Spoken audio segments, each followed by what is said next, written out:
Thanks for tuning in to the Trap House Podcast. Now a quick word about our sponsors.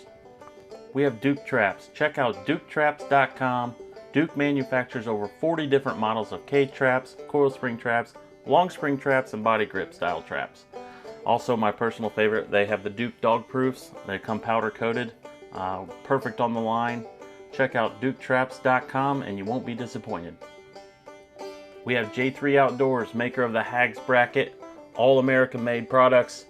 Check out their website, j3o.com, and you will not be disappointed. They have everything from your bait holders, your spring clips, your tail hooks, the universal locks, the list goes on. Especially if you're a water trapper, you want to check this website out. That's j3o.com. We also have Top Lot Stretcher Company with us. Check out their website at toplotstretcherco.com.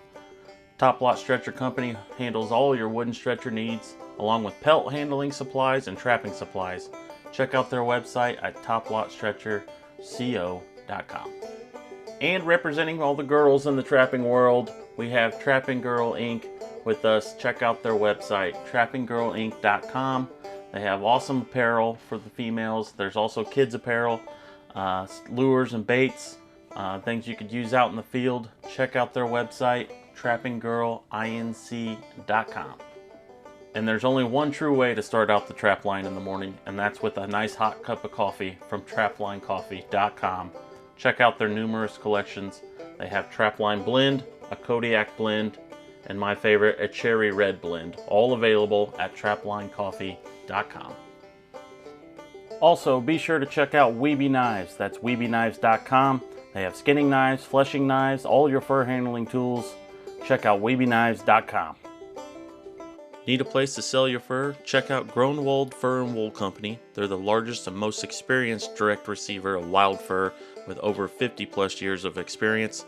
Their website is gfwco.com. And last but not least, Hoosier Trapper Supply. Check out our website, HoosierTrapperSupply.com, home of the Top Dog Predator Bait and Jet Fuel Predator Lure. We got all your trapping needs, trapping scents and baits, deer scent, and apparel. Check out HoosierTrapperSupply.com.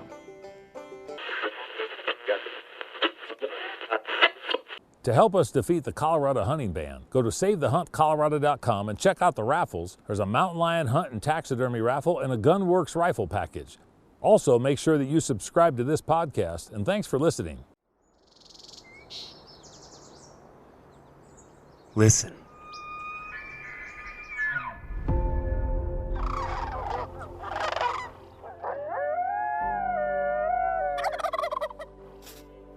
To live amongst these creatures is part of the fabric of why we live in Colorado. It's a life of adventure, fulfilled by the opportunity to share just a moment with the wild creatures that call this landscape home.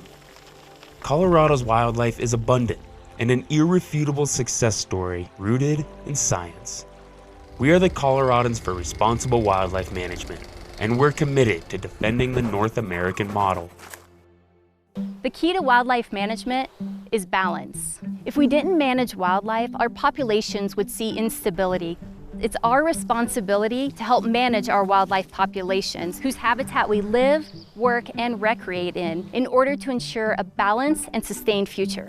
The North American model of wildlife conservation utilizes hunting, fishing, and trapping as both a funding mechanism and a tool for managing sustainable populations. Colorado's regulated harvest of 78 game species allows for the management of all 961 species on the landscape. Without hunting, there is no funding mechanism, no balance, no science. But this model that has worked for over a century is under attack. Extreme animal welfare activist groups are working to circumvent the authorities of Colorado's General Assembly and distinguished biologists. Their goal is to end hunting across the country, and Colorado is in the crosshairs.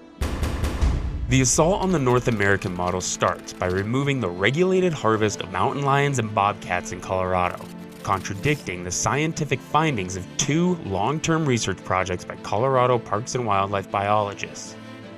This regulated harvest creates sustainable populations of Colorado's big cats, balanced with healthy populations of deer, and reduces conflict with humans. Management is absolutely necessary, proven in CPW's own findings that there are no real-world examples of success with just letting lions exist with humans without thoughtful management. This attempt at ballot box biology would also use a non-existent lynx harvest as a red herring, a species protected at state and federal levels that was reintroduced and now recovering thanks to the success of the North American model. Make no mistake, this is the foundation of a larger goal with national implications. Though this attempt targets the harvest of big cats, it specifically prohibits trophy hunting. It's a thinly veiled attempt to codify something that can be used to end hunting altogether. Understand what they mean by trophy hunting. Intentionally killing, wounding, trapping, stalking, or pursuing a mountain lion, bobcat, or lynx. Intentionally pursuing and killing. Isn't that hunting? This sets a precedent to substitute any species they want. This ban is being pushed by those who refuse to acknowledge the benefits of hunting simply because they don't like it. This fight can be won, but we need your help. If you truly care about sustainable wildlife populations, listen to the science. Listen to what's happening on the landscape. Listen to the facts. The Coloradans for Responsible Wildlife Management is proudly partnering with conservation organizations across the country. We're united in this cause and welcome any and all in defense of science-based wildlife management. All right, welcome back to the Trap House Podcast, everyone. We got a great guest today. Dan Gates is with us all the way from Colorado. Thanks for joining us, Dan. You bet. Thanks, guys. Appreciate the opportunity. And I spent a lot of time in Indiana in my life, but I haven't been there for quite some time. But at least I'm there in spirit and mind right now. Well, Yeah, go ahead. yeah, there's a lot going on in the world right now. So we just want you to hatch it all out for us, basically in a nutshell. We'll get to that, but you do multiple things. We should probably cover that. You're on the FTA board, Fur Takers for America board, right? Yes, sir. Coloradan for Colorado. responsible wildlife management. Yep. Coloradans for Responsible Wildlife Management. Okay. Which, Yep. which, I guess just to give a little context here, you guys are basically fighting for your lives out there in terms of outdoor related activities, particularly the deal right now is a ballot initiative for mountain lions and bobcats to be taken completely off any hunting or trapping activity. So they'll be completely protected if this ballot initiative goes through. And that was basically the reason for the association Coloradans for Responsible Wildlife Management. Yeah, when we formulated CRWM back in 2017, we did it because I'm still the president for the Colorado Trappers and Predator Hunters Association. And while we were making significant strides on the trapping and predator hunting side, and you guys know, you're trappers, trying to garner support from the other acronym hook and bullet groups, the conservation groups, is sometimes tough. Yeah. And while they might support trapping, sometimes they don't want to come out and say that they support trapping, or they do it in such a way to where you're not really sure if they support it or not. And if you ask them for any money, you might not ever get any support out of them. So we formulated CRWM because of things that we were dealing with on the landscape. And at the time, we knew that we would likely have a new governor, which we had a pretty good inclination of who that might likely be. And we got him, and we got his spouse. Jared Polis is the governor, and Marlon Reese is the spouse. And Marlon Reese is a animal rights extremist, and Jared Polis is a animal rights activist in some degree, probably not as extreme as what his spouse is. But we felt that necessary to formulate, for one, because of what we thought upcoming administrations, and for two, because the trapping community had a hard time coalescing and collaborating with many other groups.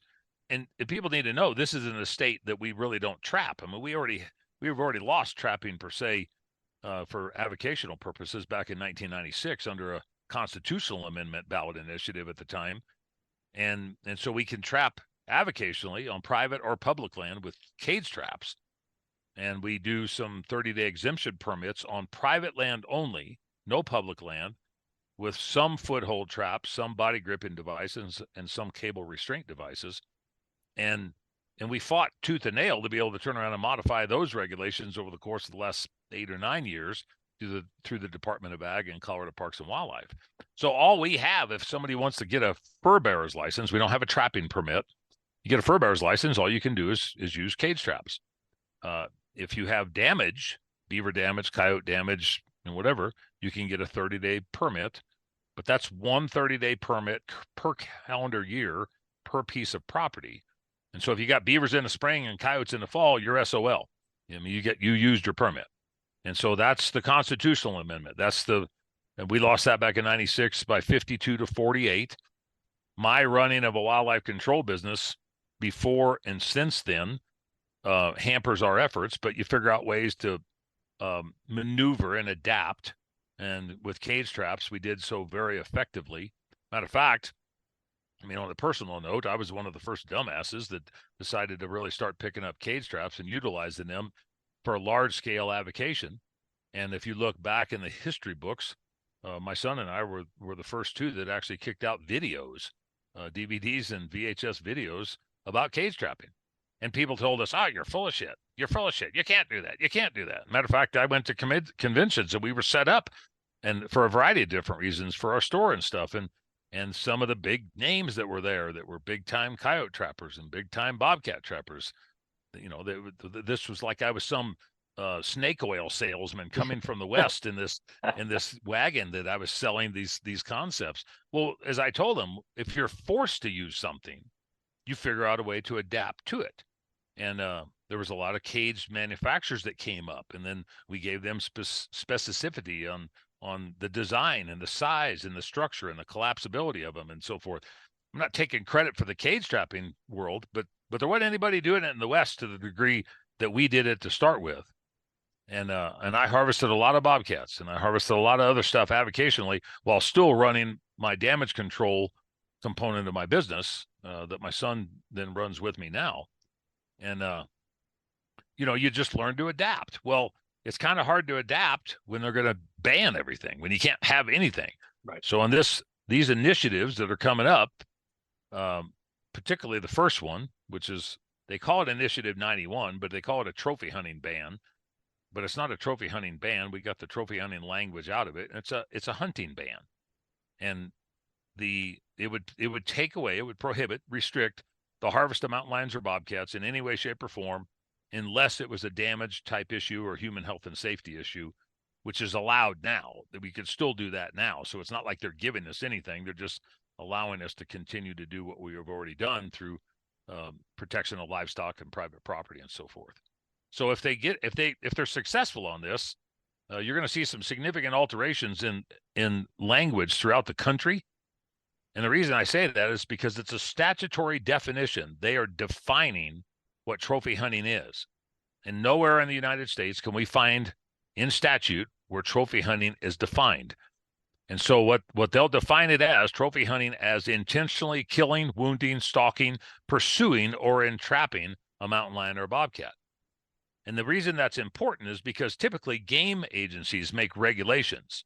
They don't make statutory definitions of anything. That's up to the legislature. If they statutorily define trophy hunting when it really specifically says hunting, it can easily set a precedent throughout the country on a variety of other species or methods of take or seasons or whatever. And that's the thing that we're trying to get people to fully understand. Yeah, it says mountain lions and bobcats, but that's the low-hanging fruit. Sure. You won't be able to use hounds. You won't be able to use tracking collars or devices. And if it's in statute, it's easy to turn around and say, and the people would say that we're full of crap when we say this, but if it's in statute and you can't use hounds with electronic collars and tracking devices on mountain lions or bobcats because they ban that, well, why should we be able to allow that for upland bird dogs and waterfowl dogs and rabbit dogs and stock dogs and coon dogs? Why should we be able to allow it? Because it's easily defined in statute. We're just following statute. And that's the easiest way that they can turn around and tell the general public. the conundrum there is, more often than not, the animal rights extremists, they go to other communities around the country and they go, look at what they did in California. Look at what they did in New Mexico. Look what they did in Pennsylvania. It's easy to do this because this is what it is. That's with just them referencing regulation. And then when it becomes ballot initiatives where the people vote on it, or legislation where the General Assembly has it, or maybe a Parks and Wildlife Commission, those are different interpretations about precedent. But if it's statute, you want to turn around and open up a can of worms. You could literally take out mountain lions and put in bighorn sheep. You could literally take out bobcats and put elk or mallard ducks or coyotes or skunks, for that matter. I mean, that's a little on the extreme side, but that's how much lunacy is involved in this. And when the average guy says, well, I don't hunt mountain lions and bobcats, I don't trap, I don't use hounds. When you explain that to him and say, you read this and you interpret this from your perspective, more often than not, they go, wait a minute. Does that say what I think it says? And you can turn around and look back and go, yeah, it does. Now you tell me where a court or a judge or an attorney will not interpret it the same way. How do you define it when the people of Colorado have already spoken to make that the statutory definition? That's the underlying element when we get into this hunting ban. Mm-hmm. Well, I thought this was going to be a fun conversation, but I'm starting to get depressed, Dan. Yeah, follow me around for a day. So, yeah. Wow, that's a lot. Obviously, you get your hands full. So ultimately, this goes to as a ballot initiative. So this fall, November, you guys will vote. Yep. The public will vote to decide whether or not, on this one specifically, mountain lions and bobcats, which can easily carry over to whatever else. So that's basically the bottom line to this whole deal, correct? Yep, that's basically the bottom line. We started the process, and not to give you a play-by-play, but since September 22nd of last year, we started the process, and with the Coloradans for Responsible Wildlife Management, which I'm the executive director of, from the 1st of October until roughly the 1st of February, we spent over $250,000. We already raised that money previous to that because of the association that we created. That $250,000 went to attorneys and campaign strategists to fight through the two initial ballot initiative, the proposals through the Secretary of State, the Title Board, and the Supreme Court. Those are things that are allowed to us through the Colorado Constitution. So we were able to defend what we wanted to get. Now, we can't stop it at that level unless we prove that it's more than a single subject in the title and so forth. And there's a lot of rules that you have to comply with. But anyway, we got to a point to where we forced their hand on one end. We forced our opponent's hand on one end, forced them to withdraw even a more nefarious title, which was Initiative 101. They withdrew that because we had the funds, we had the ability, the legal team, the resources to be able to push them to the limit, because there's timelines that you have to go on. Mm-hmm. And for any state that doesn't have ballot initiatives, it's hard for them to comprehend. But there's 26 states that do have ballot initiatives like this. Yeah. And so if they're successful here, more often than not, they try to end up going to some other state. Well, Arizona has this method, New Mexico has this method, Utah has it, Wyoming, Montana, most of the western states. We're finding that a lot of the eastern states don't, but some of the Midwestern states do. And some of that's by a referred measure through the General Assembly. Some of that's where people turn around and don't have to do anything but get the signatures. Some of it is going through what we have to do here, where we have a referred measure through the General Assembly, where the people then still have to get the signatures. Yep. Or we have it to where they just turn around and say, I want to ban Coors beer. And then they can come up with some lunatic flipping deal. I don't want anybody to have bulldogs. I don't want anybody to wear black hats. That sounds stupid, but that you can put the wording in there. And if you can get it through the Secretary of State on the Title Board and get the signatures for it, you can put it on the ballot. Yeah. So what we have to deal with is primarily that issue. However, you want to see here's some other stuff. In Denver this year, there's 2 ballot initiatives for the city and county of Denver.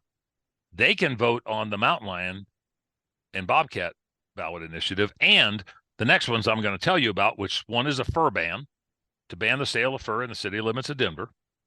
And the other one is a slaughterhouse ban. There's one slaughterhouse in the city limits of Denver. It's been there about 90 years. And it's a lamb slaughterhouse. It's the largest lamb slaughterhouse processing facility in the western United States. The animal rights activists don't want that to survive. They want to kick it out, and they want to make sure that nobody else moves in. But the language in the ballot measure that those city folks can vote on, it talks about processing. It's not defined to what processing is. So if somebody wanted to process a deer in their garage or do 15 of them for their buddies, could they or could they not do that? Yeah. In the explaining terms of trying to figure out, theoretically, if you went and bought a half of a beef and brought it back to your house to cut it up, it's not really defined whether that would be allowed or not allowed because of the vagueness of this. The fur ban, for instance, talks about natural fibers. Beaver felt hats are a natural fiber. Fly fishing material and fishing lures are a natural fur fiber. Native American accoutrements and accessories and artwork are natural fur fibers in some cases. They would be able to manufacture them and sell them, but you have to be indigenous to be able to buy them. So when you go to a powwow like what we got in Denver, Charlie, you and I deal in a lot of different things in our lives. You could turn around and take your goods, but you couldn't sell it to a Native American because it's got to be a Native American to be able to sell it and buy it. Well, I tell you what, I don't know how many powwows you've been to or Native American art festivals and stuff, but I haven't seen very many Native Americans buying everything from Native Americans and a lot of Native Americans not buying everything from Native Americans. So it's the hypocrisy that they brought to the table on 3 different ballot initiatives. One has to do with food, one has to do with fiber, one has to do with conservation and avocation, and they are attacking every single thing that they can possibly attack in the state of Colorado. And I'll give you a list of things that you just depress the hell out of you when it comes to gun legislation and coexistence bills and the crap that comes out. And you just think, this is not the state that I grew up in. This is not the ideology that I grew up in. This is the extremist mentality that can and will spread throughout the United States faster and farther if we allow it to. And if they grasp some place like Colorado, the centerpiece of the West, the Centennial State, if they get what they want here after we've already lost some of the other stuff, the statutory precedent will be set, and I guarantee that they won't have to spend any more time in Colorado. They can move to whatever state they damn well please, whether they have a ballot initiative or not. Depressed yet? Yeah. I mean, that should be a wake-up call for everybody if you haven't already been woken up by this stuff, and it kind of amazes me, Dan. I'll run into guys and I mentioned earlier, I mean, we're kind of preaching to the choir for generally the people listening to this, but obviously most don't know all the ins and outs of what you guys are dealing with in Colorado.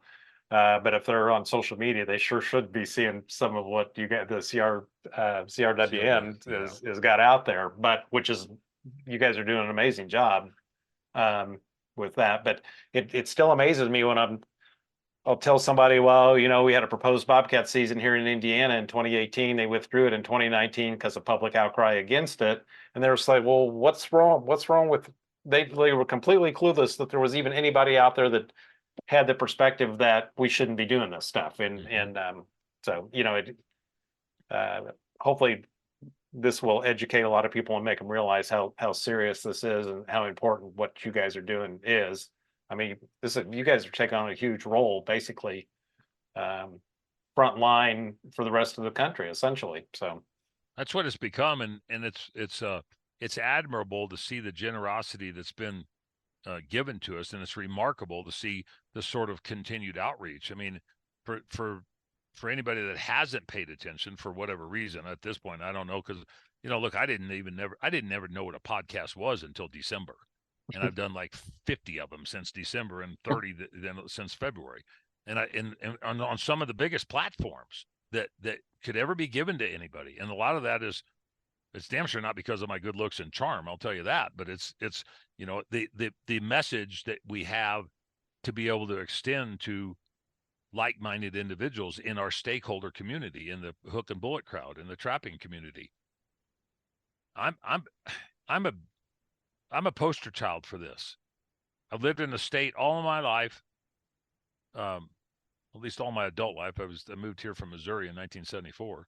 I started working in a taxidermy shop in 1976, and I could tell you that the growth that Colorado has endured. We had 1.9 million people then in 76 or 77. Then we grew to 2.9 million people by 96. We're at 5.9 million people now. We have more population, human population in this state than Idaho, Wyoming, and Montana combined. And we have last year in 2023, we had 84 million visitors to the state of Colorado. And Wyoming, Montana, and Idaho combined had 33 million. Yeah. Incredible. Wow. Yeah. I mean, it's we just put wolves on the ground here in December of 23 because of a ballot initiative, which is a different deal than this one because that was bringing stuff in as opposed to taking stuff out. But it was a controversial enough one to where we were told that we would probably lose that, 68 to 32%. And lo and behold, it was 51 to 49. And so the people weren't 100% sold on, should we bring wolves in here or should we not? But the campaigns that they employed at that point in time in 2019 and 2020 didn't think, and I don't want to make it sound like I'm putting ourselves on a pedestal or myself. They didn't think like us because we'd already lost stuff. We had lost bear hunting in 92. We lost trapping in 96. We could still hunt bears in the fall by spot and stalk. We can't do anything with baits or hounds. But we lived through that. And Charlie, you guys could understand this, but the majority of people that I talk to right now going through this whole process, I'm 60 flipping years old.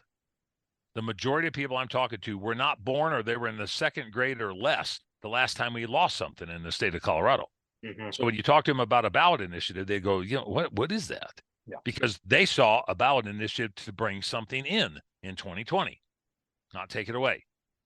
And so there's very few people left that were playing in those 90s that are not so old that they don't want to play, they can't play, they throw their hands up, they gave up.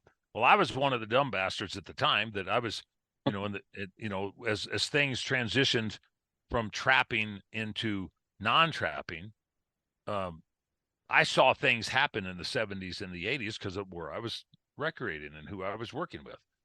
And then the 90s came along and the guys that are my age now or less were running the show. And while I maybe not have thought that they did a good job, and obviously they lost, I don't think that they took it to the mat as seriously as what they should have. Yeah. It was trappers and it was bear hunters.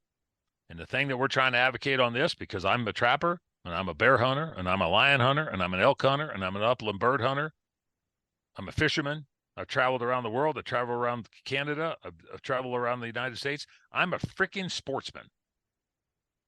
And I think that our problem in this community today, in today's day and age, is to not recognize that first and foremost that we are sportsmen and women. Because every freaking trapper that I know does exactly every single one of those other things. But every single one of those other things don't necessarily do trapping. Right. So if we want to include ourselves into the fight, that's why we formulated CRWM. That's why we turn around and put this together, because we couldn't hardly get their logos onto our letters. We couldn't get them to sign on to our cause. We created CRWM with an umbrella, and they're like, "Oh, Gates. Oh, huh." So if we sign on, it's underneath the umbrella. Yeah. So it's not really signing on to the trappers. Yeah. No. Okay, we'll put our logo on there. Oh, do you need any money? We could give you some money because it's the CRWM. It's the Coloradans for Responsible Wildlife Management. And I'm thinking at the back of my head, well, if we'd have done this crap 50 years ago, maybe we wouldn't be in this conundrum through the trapping community. And because we have lobbyists at the Capitol, because we're a 501c4, it gave us a different platform to be able to do things, to advocate and educate. And from the advocation side, the lobbying side comes into it, because the sportsman organizations that we deal with, all the acronym groups that have magazines and fundraisers and free knives and banquets and all the other stuff, they can't do a bunch of what we do as a C4 because they're a C3 and the tax status doesn't allow them to do so. Right. I'm a board member of the FTA. I'm a board member of the NTA. I sit on the Colorado Wildlife Conservation Project as the vice chair. I sit on the Colorado Wildlife Council as the chair. I'm the executive director for the Coloradans for Responsible Wildlife Management.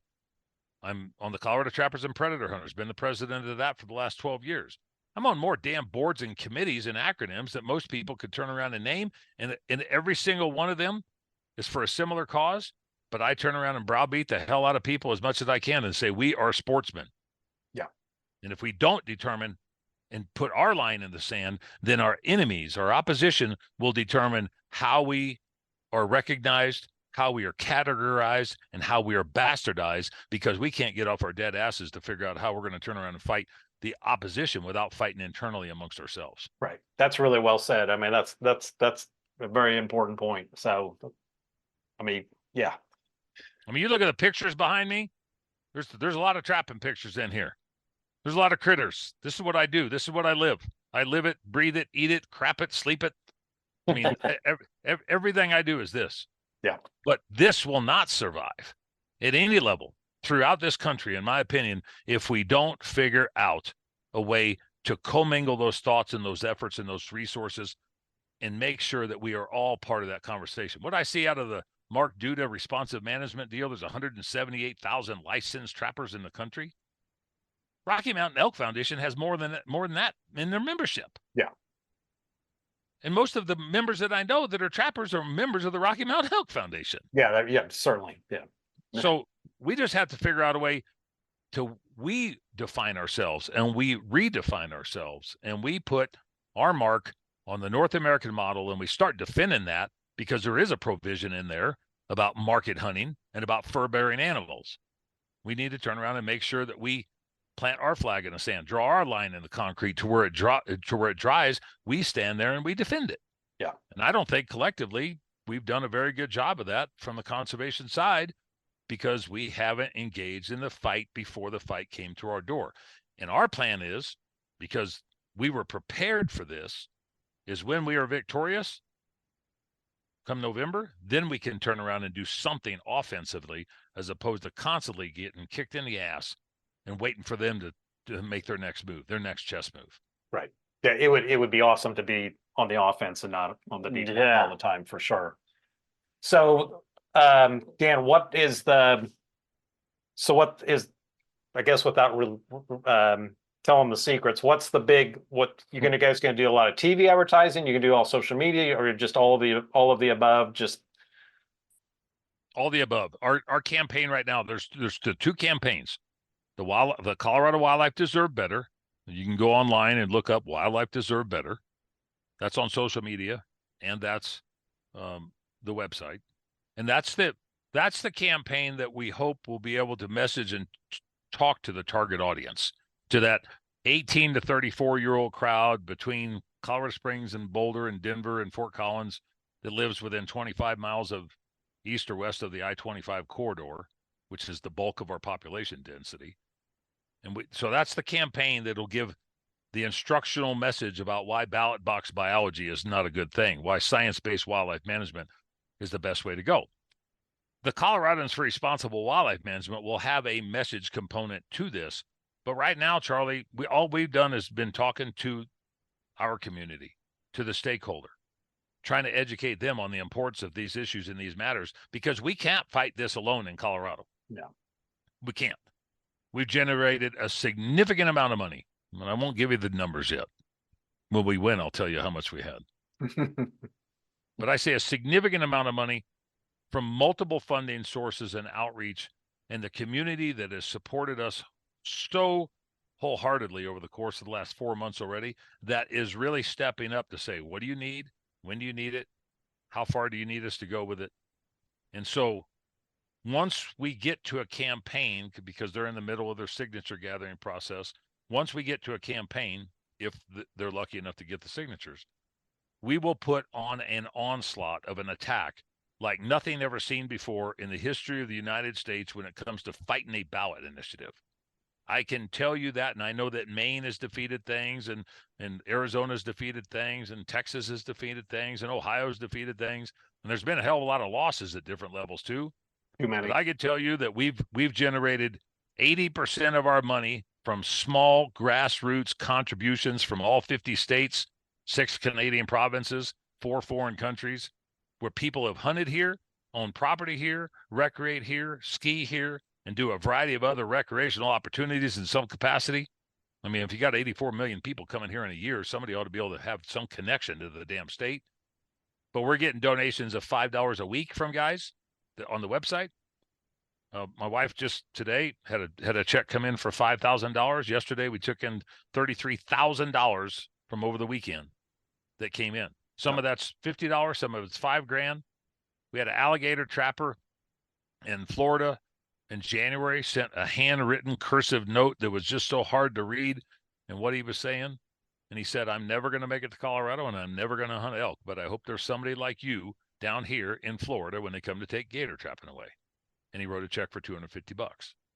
We got people that are doing $20 a week. We got people that are doing $100 a month on the website or sending us a check.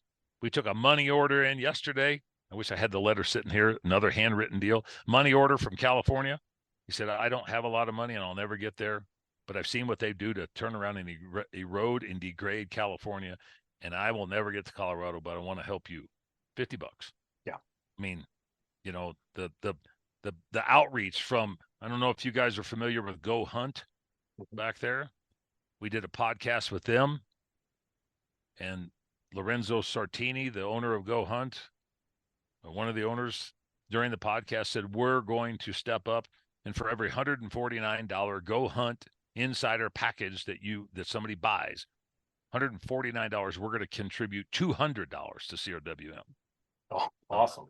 Yeah. Spartan Forge, for every $20 donation that we get, they were giving out a membership to Spartan Forge. You've seen the Ranella stuff. You've seen I don't know if you saw the Eastman's magazine that came out last Friday. The entire belly wrap around the Eastman's sheep edition, thousands and thousands and thousands of copies of that. And they gave us the front and the back of the nationally publicized magazine to help spread the word. We didn't pay for it. They donated it. Yeah. The things that we are seeing, I mean, it's just pretty inspirational to see what is being outreached. We had an elk hunt that was donated. Wild Sheep Foundation in January auctioned that elk hunt off at their fundraiser event in Reno. It brought $50,000, and before I walked out of the room that night, we had another $25,000. People see the sense of urgency, but they also see the statutory component and the precedent that this could set. And people are starting to open up their eyes and going, maybe we need to turn around and help somebody else defend something, because if that's the case, what happens if it comes here? Who's going to be left? Right. And I think that we're seeing bow hunters that come together with muzzleloading hunters, and we're seeing houndsmen come together with trappers, and we're seeing elk hunters come together with deer hunters. I can tell you that being 60 years old and watch a bunch of crap happen throughout the United States over the last 50 years, this is the most inspirational, admirable, remarkable coalescing of sportsman type issues that I've ever seen or been fortunate enough to be a part of. Yeah. Yeah. It's very impressive. Obviously really appreciate everything you're doing, Dan. So in terms of the demographic you've always got that lunatic, extreme, whatever, you'll never be able to change their mind, but it's actually a pretty small percentage of the population, I would assume. Yeah. Then you got everybody in the middle that that may not necessarily be into consumptive use of wildlife, but they're generally, a lot of them may or may not have an opinion, or they're easily educated. Sometimes it's easier to be against something and latch onto the emotional side of it, which obviously skews judgment. But that group, that I think the videos that you guys have put together, I mean, that reaches that group perfectly, I think. It's just, and they don't, if you watch that, and they should fortunately be inspired when they go to the ballot box and the voting machine, and they're able to put that with that, and it's I think one of the hardest things to do in our community has not, in my opinion, not recognized the importance of talking to the public. And I say this over and over, and it probably falls on deaf ears to some degree, but the conservation community has talked to their members. They've talked to the sportsmen and women. They've talked to get them to buy a membership, up their membership, contribute, donate, go to a banquet, do a fundraiser, do some sort of a conservation effort. I'm not knocking any of that because I'm part of that.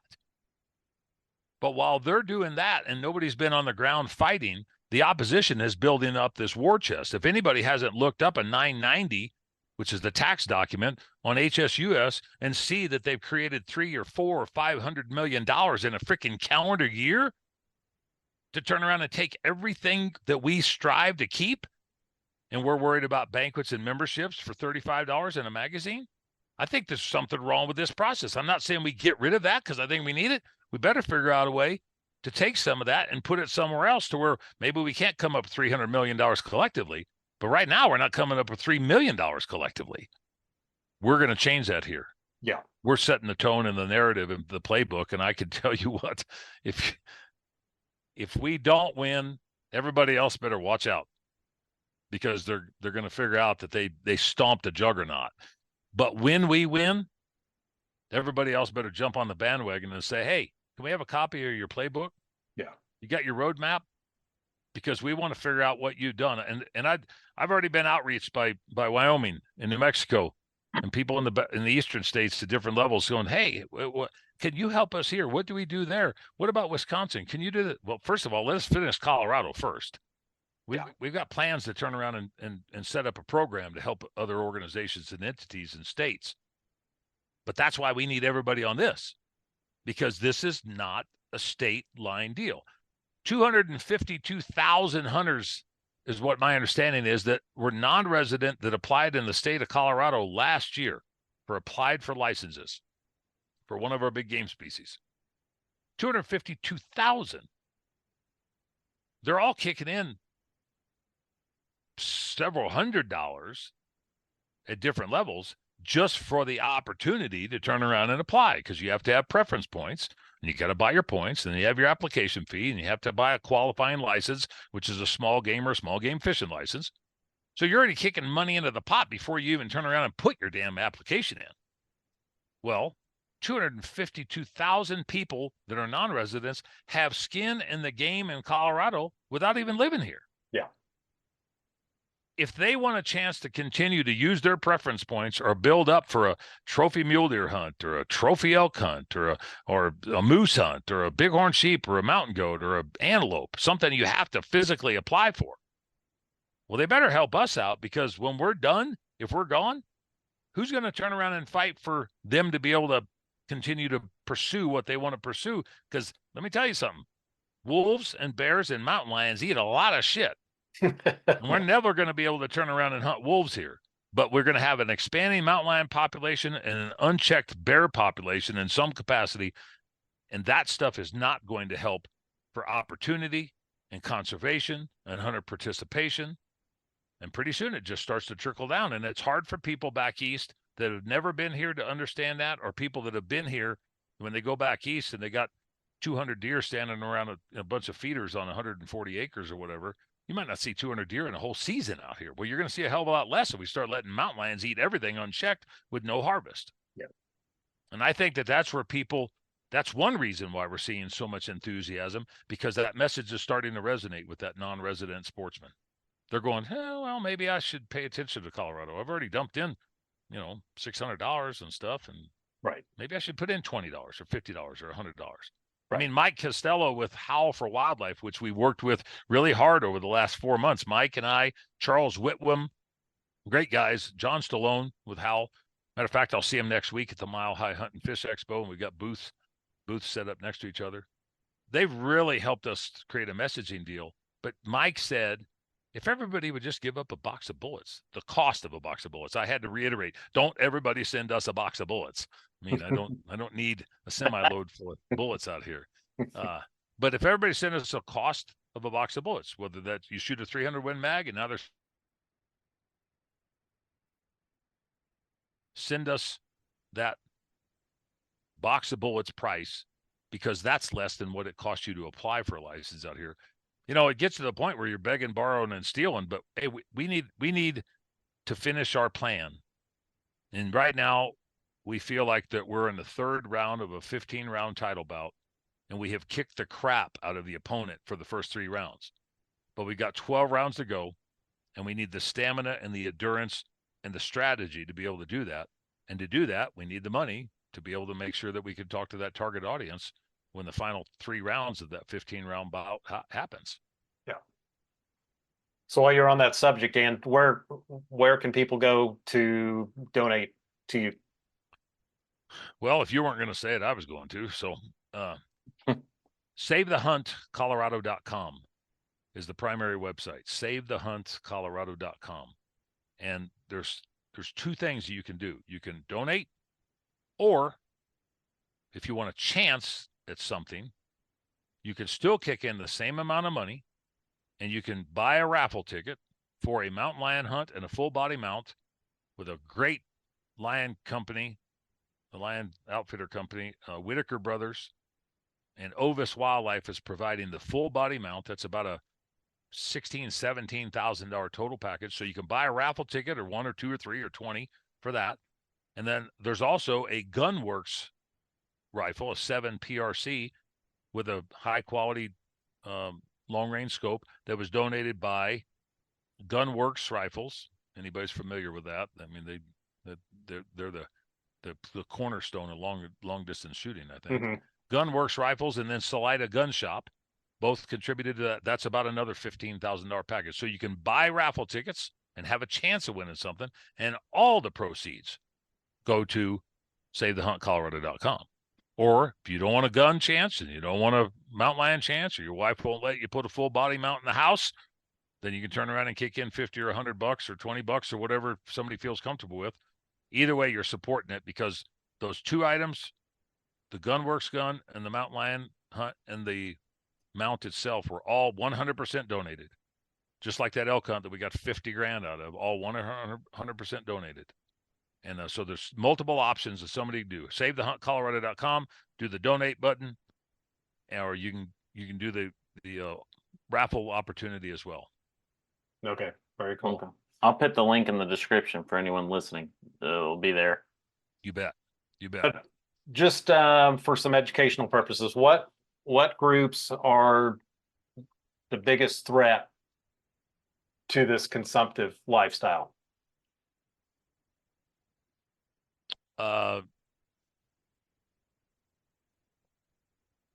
Tough question, because right now I see some of them feeding off of each other, just like what I think some of our sporting organizations have unintentionally done. Yeah. For membership and, stature on the landscape and paid positions and so forth. But I'd have to say that any of them that adamantly oppose the North American model of wildlife conservation and responsible wildlife management, like what we adhere to, or at least if they can't define science-based wildlife management, and if they're always fighting with whatever game agency there is in the state, whether it's Indiana or Florida or Colorado or whatever, and the other ones that are part of that are the ones that are adamantly trying to impose their I'd say religious beliefs, but it's their religion because of animal rights extremism. So I don't want anybody to say that I'm mixing religion in, but it's their religion. It's the way they believe. It's the way they think that things should be. They're trying to change and impose their ideologies through different commissions, through appointments of commissions, just like what we're doing here. I see where Kentucky's got some things going on and other states have got things going on. If they can infiltrate through the voter elected process with governors and senators and representatives to get who they want in specific positions, whether they're elected or appointed or hired or whatever. It's a lot easier for them to capitalize on what they want to try to accomplish. And I use Colorado as a prime example. While we've not been a very purple state, let alone a red state, for about 25 years now, we are damn sure turning about 30 shades of blue right now. And while we've got some good Democrat legislators, the overwhelming majority come from an extremist side, whether it's agriculture, whether it's conservation, whether it's guns, whether it's natural resources, whether that's renewable energy, whatever. It's no moderation. There's no gray. It's black and white. Us against you, Republicans against Democrats. I mean, it's almost just like what we've done to eat ourselves alive. You know, bow hunters versus muzzleload hunters, and long distance versus upland bird hunters. And I mean, if they would organize like what we're trying to talk about organizing, we'd be screwed. But I think that we could become the most formidable opposition on the planet.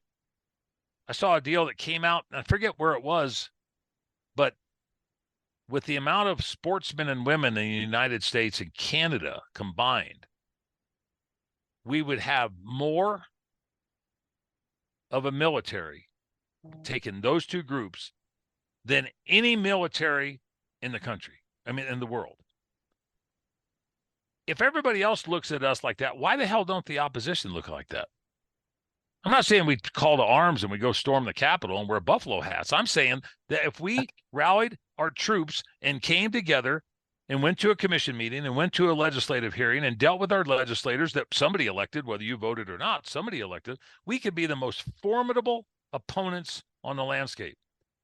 Wouldn't it be cool if trappers and turkey hunters went into the Capitol together? Wouldn't it be cool if bass fishermen and bow hunters were in the Capitol together? Because they do a lot of that stuff anyway. It's just the fact that they've segregated themselves because their alliance and their allegiance to one particular organization. Our opposition doesn't care who we are and what we advocate for or what we're a member of. All of their goals combined, even though they have some dissension in the rank and file, all of their goals combined is to take every one of us off the landscape. Every single one of us. And they realize they can't do it this year, and they probably won't get it done next year. But if they can knock some key states off and some key players, some key organizations, it becomes a lot easier because everybody else just sat there like sheep and watched a few sheep get picked off. And pretty soon there's more sheep, more wolves and coyotes than there is sheep. Yeah. So right now, I think it's all of the organizations combined. But if people would pay direct attention to the ones that are infiltrating government, the ones that know their legislators, the ones that are appointed to boards and committees, that gives you a pretty good eye-opening experience to figure out who's vulnerable and how volatile the landscape is. Because what every state doesn't have is the same thing that every other state has. It's hard for me to preach to somebody, you know, in Virginia and say, you better help us with the mountain lion deal. And they're like, we don't have mountain lions. I don't give a shit about mountain lions. I'm never going mountain lion hunting. But if you turn around and tell them the statutory definition and say, okay, take mountain lions out. What do you got back there? Why can't we put turkeys in there? How about raccoons? I mean, look at the dog part of it. Then they start to pay attention. They go, who are these groups? Well, who we have right now is Cats Aren't Trophies. The acronym is CATS. But we also have Wild Earth Guardians. We've got Defenders of Wildlife. We've got Prairie Protection. We got Project Coyote, the Puma Project. You know, Center for Biological Diversity, you name it. And you look at some of these websites and you think, holy crap, they got like 90 organizations supporting this cause. Where the hell did all these? And it might be two old women that turn around and came up with a computer and a logo and you know, Yeah. but they're an organization and they got a tax status. And I think that's where we've let our guard down because we haven't built alliances and allegiances to each other as quickly and formidably as what we should have. Yeah. And I'm a trapper. So anybody criticize, oh, he's full of crap. Well, I'm a trapper. I've already lost a bunch of stuff that I don't want to see anybody else lose. Yeah. And I think that we have a roadmap that we can help prevent that, especially if they help us be victorious here on this stuff. Yeah. Yeah.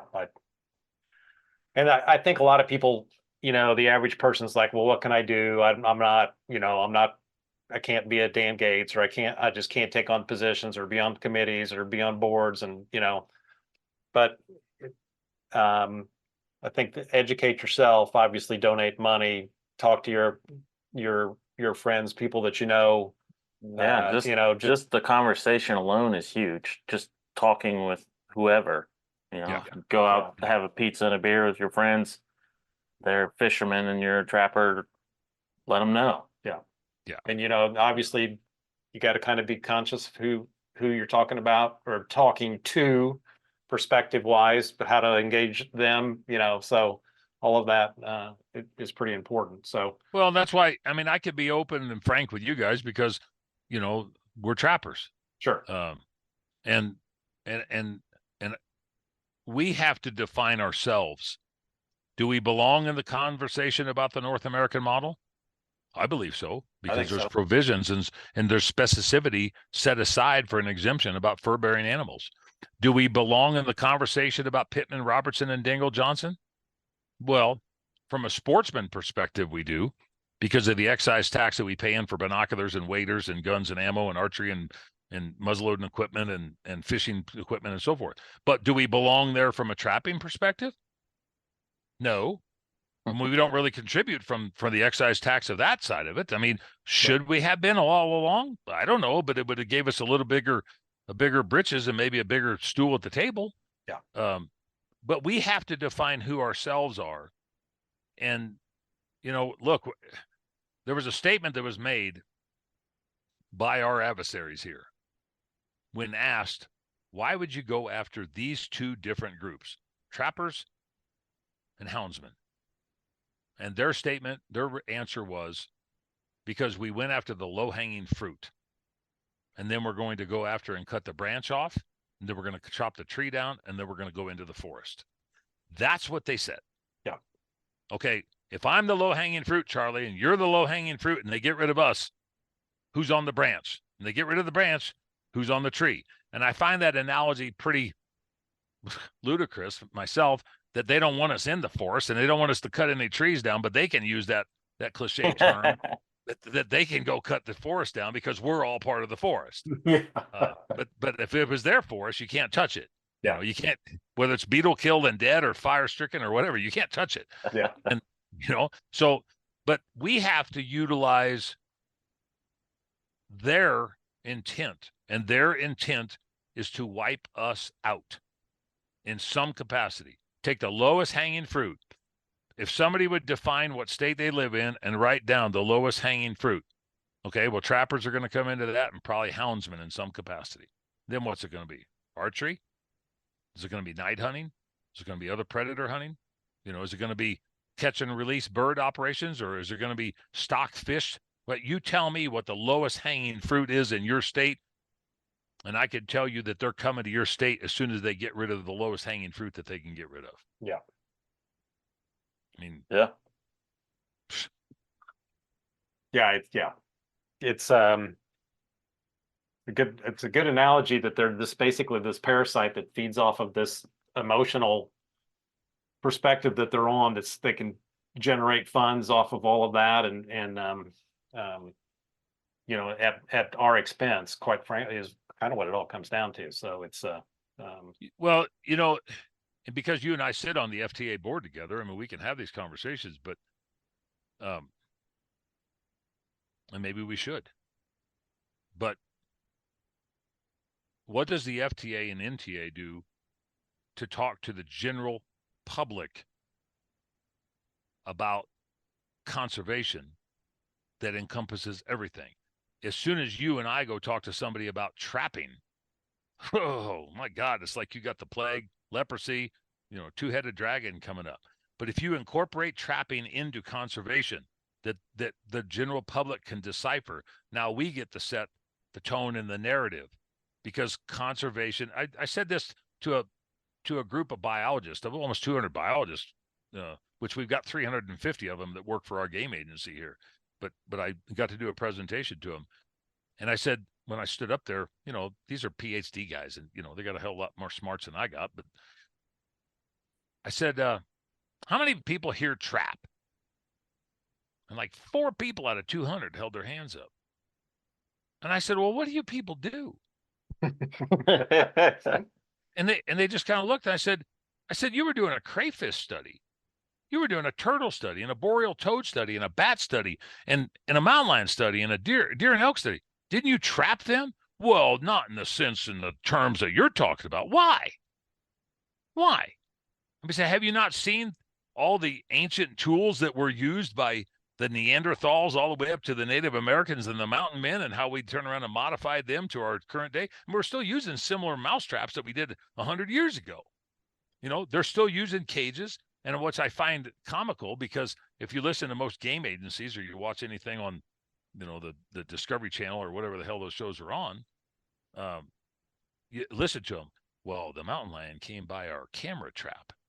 The mountain lion came by, and I'm thinking, it's a camera, okay? It's not a camera trap.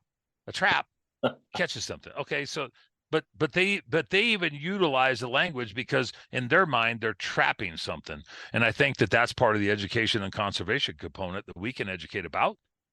Because how many turkey traps do you know that have been going on where they went out and trapped turkeys, bighorn sheep, black-footed ferrets? We just turned around and took swift fox from Colorado and put them in Fort Belgrade up in Montana because they'd been extirpated up there or they died off or something. But we trapped them here in cages and took them up there.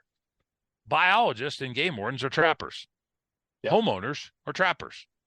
You know, quail and pheasant guys that turn around and do stuff are trappers. Plus, they all like trappers to be on their property because it gets rid of a lot of the vermin that eats a lot of their quail and their pheasants and their game birds. Sure. We all trap in some capacity. It's just a matter of, you know, I mean, I walked into a gal's house about 3 years ago and she didn't want anything harmed. Just you had to take the mice and you had to put them outside. That's going to cost more.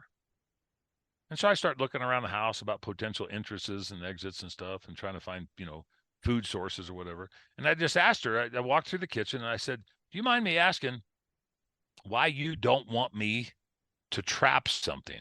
And she said, well, I think it's inhumane. And I looked over in the window and there's a giant fly strip coming down in the corner of the window. And there was a bunch of flies and a miller moth on there, and the miller moth was sitting there doing this. I said, so where do you draw the line? And she kind of laughed at me and she says, you're an ass, you know that? I said, I'm just asking. I mean, you got a glue trap here for insects, but you already drew the line about the difference between insects and rodents. So you're going to draw the line between rodents and coyotes? Because everybody's got a breaking point. And she said, are you telling me the only way you can solve this problem is with traps? And I said, the only way I can solve it economically feasibly is with traps. And she said, well, give me the price of each one that you're talking about. And I said, if I do this, it's going to cost X amount. And I think it was about half as much or a third as much if I was going to turn around and use kill traps and glue boards and some bait stations and stuff. But my point is that we have to educate. She didn't see that as her trapping. She was still trapping. And biologists didn't see it as them trapping, even though they were on a bighorn sheep or an otter study or whatever the hell. Right. And I think that we need to figure out a way to convince what we do as part of the norm, because that's part of human interaction with wildlife and conservation and society. And most people don't think about that. Yeah. And there's an opportunity that I think we missed out on from a trapping perspective, but think how broad that opportunity is missed out on the conservation perspective. Yeah. About the Rocky Mountain elk, the Rocky Mountain bighorn, the National Wild Turkey Federation. They're talking to the members more than they're talking to the public, and what public they're talking to very well might be a member that just doesn't hunt. Yeah.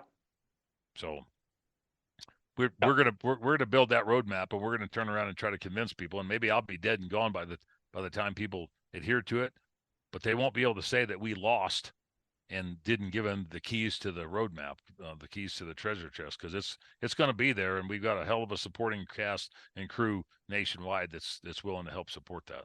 Yeah, yeah, yeah. That's key, and it's a good point that, you know, the FTA and the NTA certainly, we're all really good at talking within amongst ourselves, but we're not particularly good at, you know, the word outside of that. So.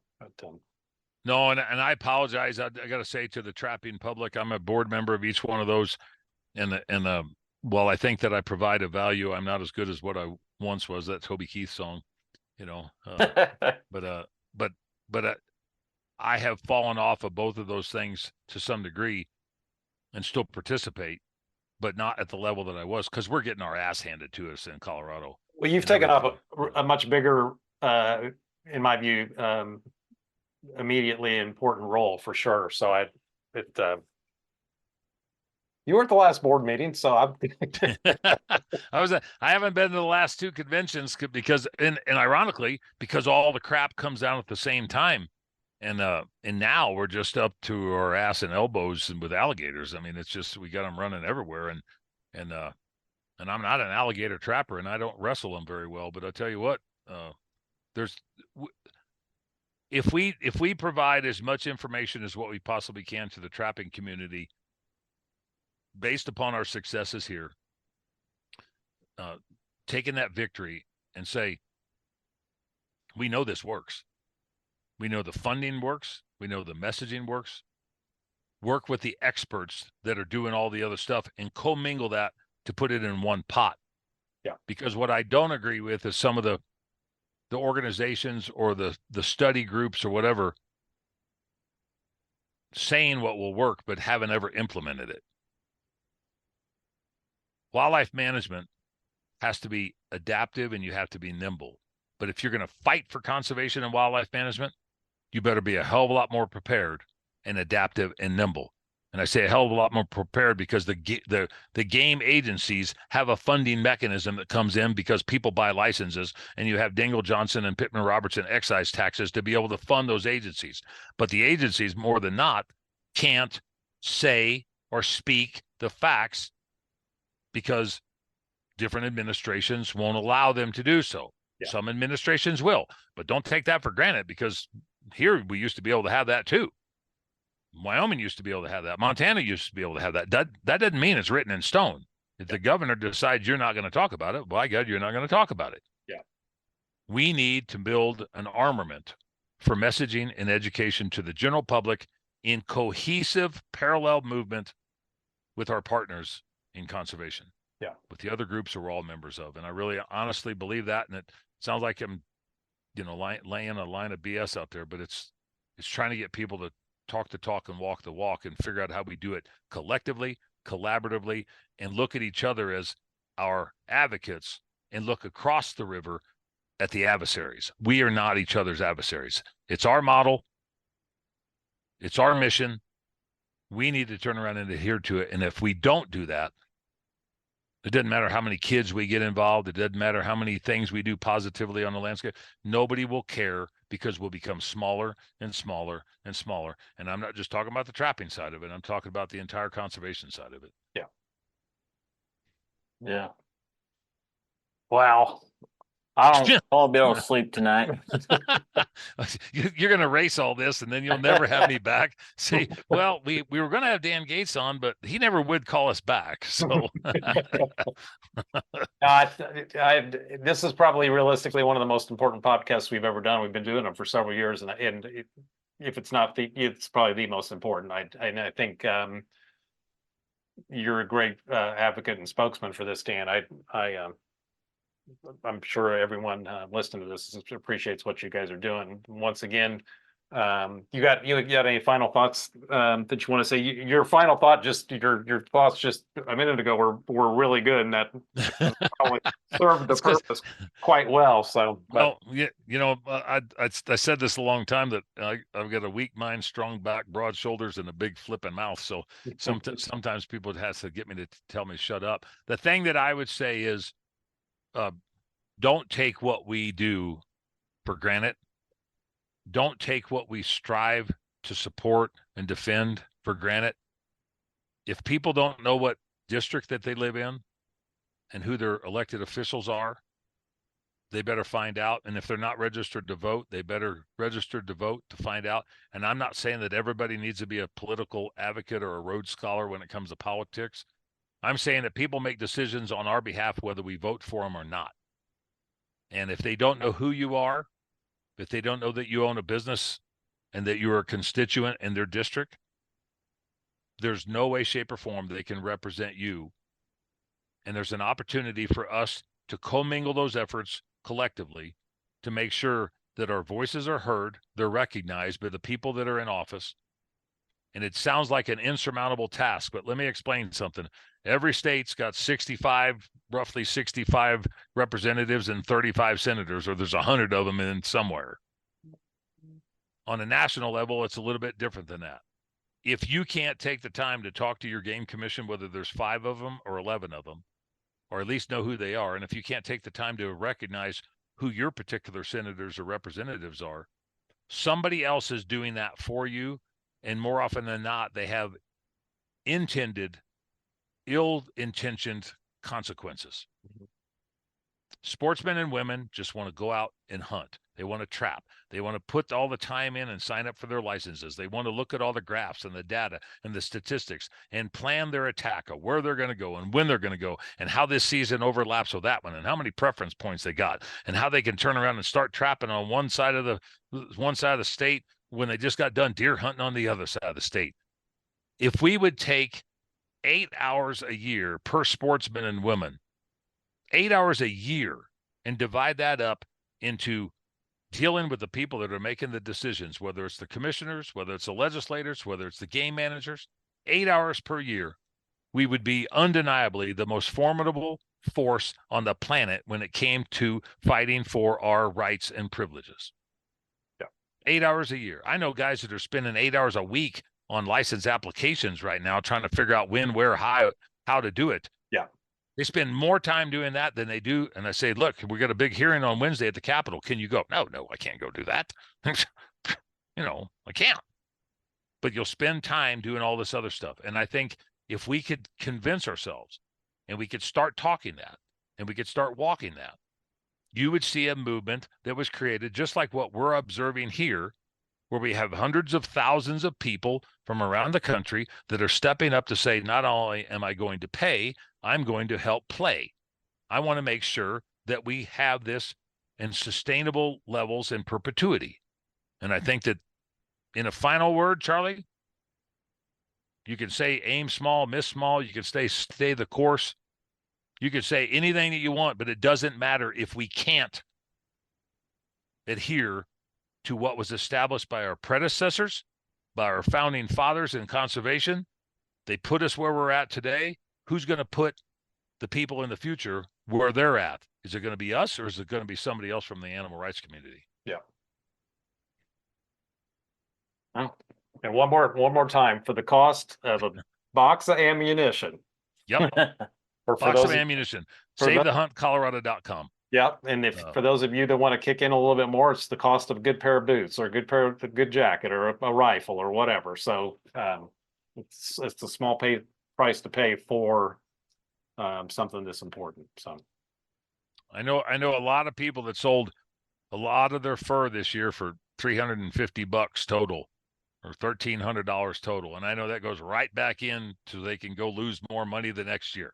So we can get more stuff tanned and we could, hey, I'm one of those guys. I mean, look at all the crap piled behind me back here. I got more furs and fur hats and I know what to do with, and I do this crap for a living. We have the opportunity to set our flag and everybody can be part of the victory or they can sit and watch and be part of the defeat. And I don't think that's going to be the case when it comes down to it. And I really think that when other states recognize what we created, everybody's going to want to be part of that successful bandwagon. The cost of a box of ammo, 3 lattes or 4 boxes of donuts or a 7-Eleven burrito, maybe a half a tank of gas, whatever. We have to figure out a way to help each other out. And we're just asking for everybody else's support at this point in time. Yeah. Well said. Yeah. Well, thank you, Dan. We appreciate Dan. Yeah, what you're doing and everything so didn't mean it to be a Debbie Downer here. So no, you're good. I think the outcome's going to be very positive. So yeah, very important. Appreciate it, guys. Thank you very much. Yeah, thank you. All right, we'll be in touch.